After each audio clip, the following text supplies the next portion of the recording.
ஒரு கண் பார்வையற்றவர். அவர் வந்து பார்த்தீங்கன்னாக்கா, அவர் கூட எப்பவுமே நடக்கிறதுக்கு துணையா வந்து வாக்கிங் ஸ்டிக்கு அந்த தடிய தான் வந்து எல்லாத்துக்குமே அவர் வந்து உபயோகப்படுத்திட்டு இருந்தாருங்க. இதில சில விஷயங்கள் நம்ம தெரிஞ்சுக்க வேண்டியிருக்கு. அதுக்காக தான் இத நான் சொல்றேன்.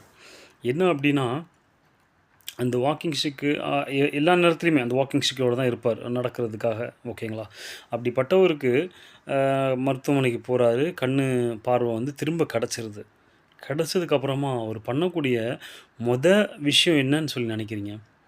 அவரு இத்தன வருஷமா அவருக்கு துணையா இருந்த அந்த வாக்கிங் ஸ்டிக்க தான் தூக்கி கடாசிர்றாருங்க. இது எதுக்காக சொல்றேன்?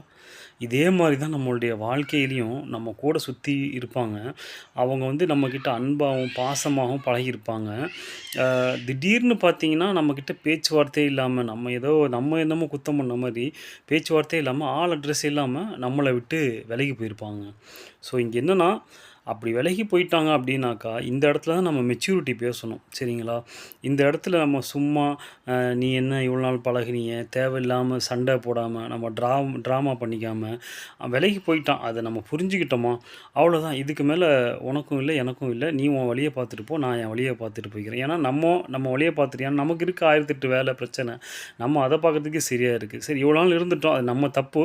இனிமேலாச்சும் நம்ம மண்டையில உரைக்கணும். நான் இனிமே இந்த மாரியான எல்லாத்துலயுமே நம்ம லைஃப்ல லிமிட் வச்சுப்போம். ஏன்னா, அவங்க அளவோட தான் நம்மள்ட்ட பழகியிருக்காங்க. நமக்கு இப்ப தான் புரிய வருது. நம்ம ஒண்ணு ஏமாந்ததுக்கப்புறம். திரும்ப திரும்ப அதே தப்ப நம்ம பண்ணாம, நம்மளும் அதே லிமிட்டோட இருந்துட்டோம்னு வைங்களேன், நமக்கு அந்த பாதிப்பு நம்மள வந்து எப்பவுமே அஃபெக்ட் ஆகாது. ஸோ நம்ம லைஃப் ஒழுங்கா இருக்கும்னா, இத நம்ம ஃபாலோ பண்ணிக்குவோம். அப்படின்னு சொல்லி நான் இன்னைக்கு முடிச்சுக்கிறேங்க. Thank you.